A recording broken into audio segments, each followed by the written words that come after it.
क्या आपको पता है कि इस वक्त दुनिया में तकरीबन 3 बिलियन वीडियो गेम प्लेयर्स की तादाद मौजूद है, जबकि अगर सिर्फ एशिया की बात की जाए तो इनकी तादाद तकरीबन 1.5 बिलियन है।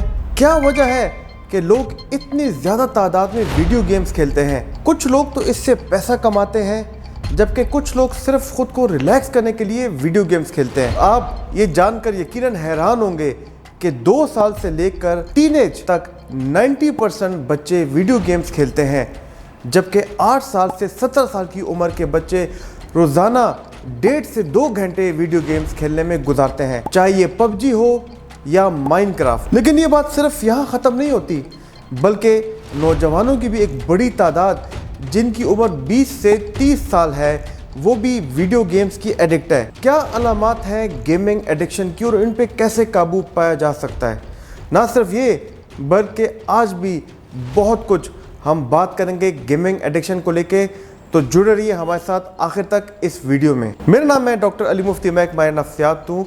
Welcome to my infotainment channel. दोस्तों, गेमिंग ने पूरी दुनिया को अपने शिकंजे में लिया हुआ है, बल्कि हमारी यूथ को, बच्चों को लिया हुआ है। बहुत ज़्यादा वालिदैन हमारे पास आते हैं कि इससे कैसे छुटकारा पाया जा सकता है। तो लिहाजा मैंने और मेरी टीम ने डिसाइड किया कि हम गेमिंग के बारे में ज़रूर आज के वीडियो में बात करेंगे। गेमिंग खाली नुकसानदेह नहीं है, ये एक दो धारी तलवार है जो नुकसानात के साथ साथ भरपूर फ़ायदे भी रखती है। आपने आज तक जब भी वीडियो गेम्स के बारे में सुना होगा तो ज़्यादातर इसके नुकसानात के बारे में ही सुना होगा, जैसे कि बच्चों में, यूथ में एग्रेशंस आते हैं, मर्डर्स वो करते हैं, बल्कि कुछ तो चोरी भी करते हैं। लेकिन क्या आप जानते हैं कि इसके बहुत ज़्यादा फ़ायदे भी हैं? आइए एक नज़र इनके फ़ायदों पर डालते हैं। जो बच्चे गेमिंग करते हैं, गेम्स खेलते हैं, उनकी कॉग्निटिव फंक्शंस में बेहतरी आती है। कॉग्निटिव फंक्शंस हमारे दिमाग का एक हिस्सा है जिसको प्रीफ्रंटल कॉर्टेक्स कहते हैं, जो कि आपके दिमाग का अगला हिस्सा होता है। ये हिस्सा आपके दिमाग की मेमोरी, जजमेंट और प्लानिंग के लिए कारआमद होता है। वीडियो गेम्स हमारी देखने, सुनने, समझने और फैसला लेने की सलाहियत को निखार देती हैं। जैसे कि इस आर्टिकल में एक रिसर्च मौजूद है जिसके मुताबिक जो लोग वीडियो गेम्स खेलते हैं उन्हें कम्प्लेक्स एनवायरनमेंट्स में नेविगेट करना पड़ता है। ये चीज़ें बच्चों की विजुअल स्पेशल स्किल्स को बेहतर करती हैं। अब आप कहते होंगे ये स्किल्स कौन सी होती हैं?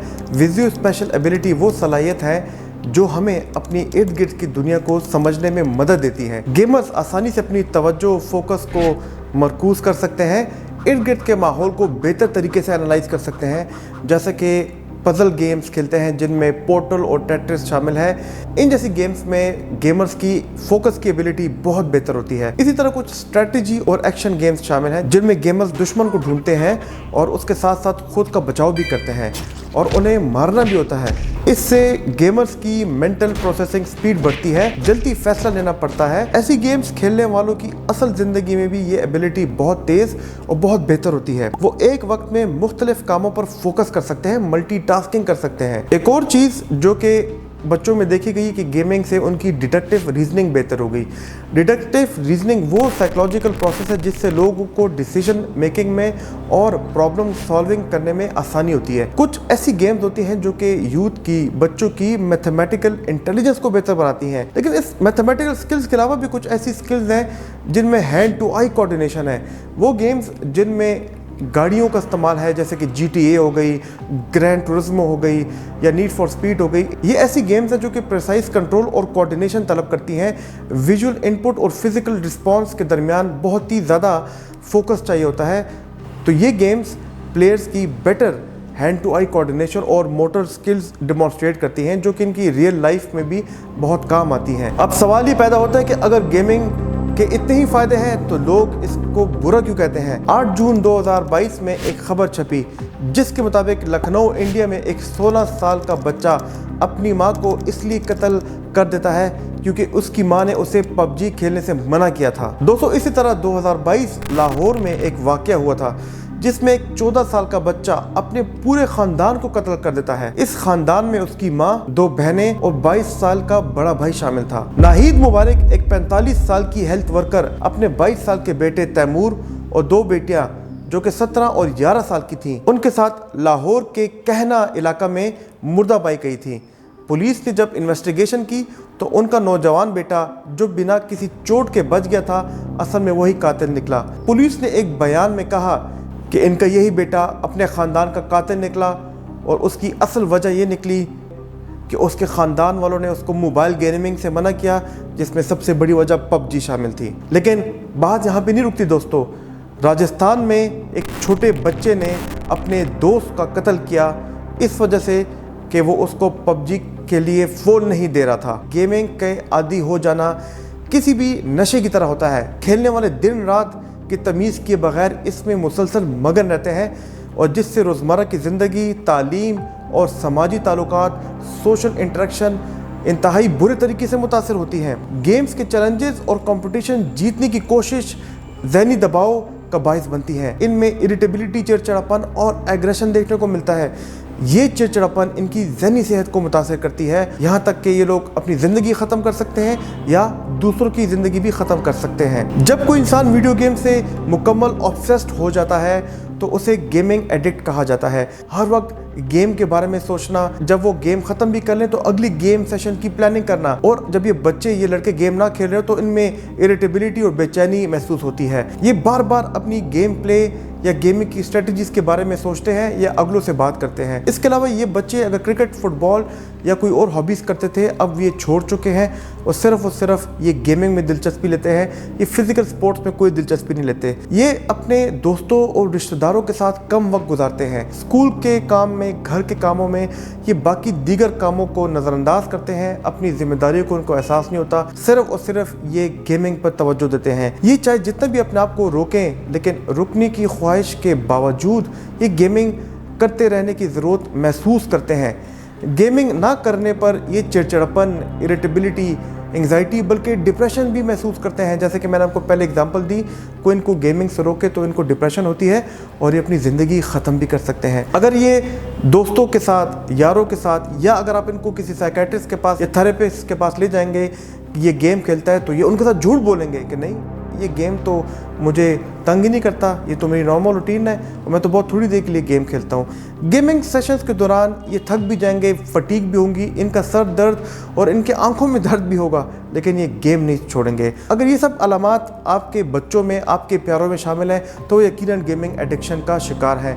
लेकिन सवाल तो ये है कि गेमिंग एडिक्शन का मुकाबला कैसे किया जाए। पाकिस्तान और इंडिया की गेमिंग इंडस्ट्री ने पिछले चंद सालों में बहुत ज़्यादा ग्रो किया है और इसकी सबसे बड़ी वजह स्मार्टफोन का इस्तेमाल है और इंटरनेट की तेज़ी से फराहमी ने इस कल्चर को बहुत फ़रोग़ दिया है। अगर सिर्फ इंडिया की बात की जाए तो गेमिंग इंडस्ट्री ने बहुत एक्सपोनेंशियल ग्रोथ की है। अगर मैं इसकी रेवेन्यू की बात करूं तो आजकल इंडिया की गेमिंग इंडस्ट्री तकरीबन 3 बिलियन कमा रही है और अगले 5 सालों में एक्सपेक्ट किया जा रहा है कि ये $8 बिलियन कमाएगी।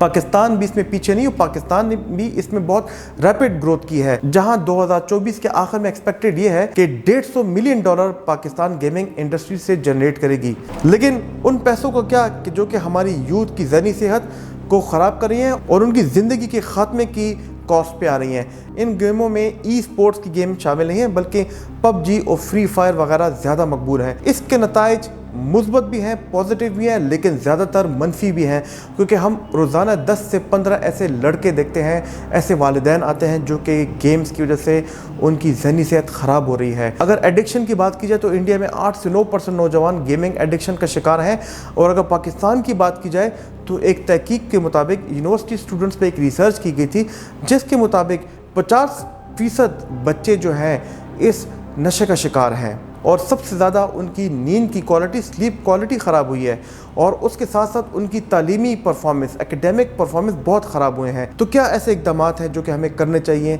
कि जिससे उनकी गेमिंग एडिक्शन ख़त्म हो? यहाँ पे मैं वालिदैन को और गेमर्स को ये टिप्स देना चाहूँगा। सबसे पहले आप एक टाइम लिमिट रखें, जैसे कि आप अपने तमाम अहम काम निपटा कर 1 या 2 घंटे के लिए गेम खेलें। अगर खेलते वक्त आपको टाइम गुजरने का एहसास ही नहीं होता तो अलार्म लगा कर रखें, चाहे जिस स्टेज पर भी हो आप गेम की, और अगर आपका अलार्म बजे आप गेम को बंद कर लें। दूसरे नंबर पे आता है कि आप अपनी रिस्पॉन्सिबिलिटीज़ को प्रायोरिटाइज़ करें, उनको अहमियत के मुताबिक जिम्मेदारियों को हायरार्की बनाएं। खेलने के लिए बैठने से पहले इस बात की यकीन दहानी अपने आप को करा लीजिए कि आपने अपने तमाम अहम काम कर लिए हैं। उससे भी इम्पॉर्टेंट टिप नंबर 3 के एक स्केड्यूल बनाइए ताकि गेमिंग आपकी रूटीन में इस तरह फिट हो कि आप तमाम अहम काम ख़त्म करके आखिर में गेम खेलें। सबसे बड़ी इंपॉर्टेंट टिप जो है वो है 20-20-20 रूल, यानी कि आप 20 मिनट गेम खेलें, फिर उसके बाद 20 सेकंड तक ब्रेक लें और फिर उसके बाद 20 सेकंड दूर किसी चीज़ को देखें। यकीन कीजिए कि ये काम अगर आप करें, इससे ना सिर्फ आपकी आंखों को ब्रेक मिलेगा पर आपके जहन को भी ब्रेक मिलेगा, और इससे आप गेम में जो इंटेंस तरीके से इन्वॉल्व रहते हैं उससे भी आपको टाइम आउट मिलेगा। इसके अलावा ये भी बहुत ज़रूरी है कि अगर आप गेम खेलें तो सिर्फ गेम ना खेलें, आप दीगर हॉबीज़ में भी पार्टिसिपेट करें।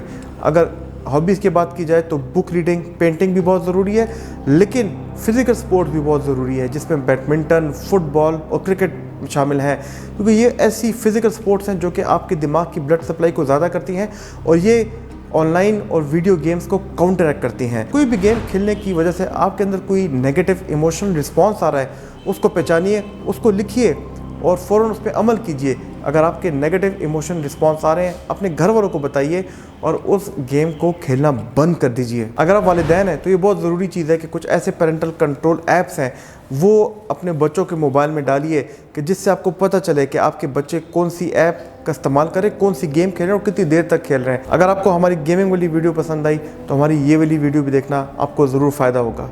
मेरी कोशिश है कि इन वीडियोज़ के ज़रिए आपकी पर्सनैलिटी में चेंज लाऊँ, आपके अंदर साइकोलॉजिकल रेजिलियंस लाऊं। तो हमारे साथ जुड़े रहिएगा। खुदा हाफिज़।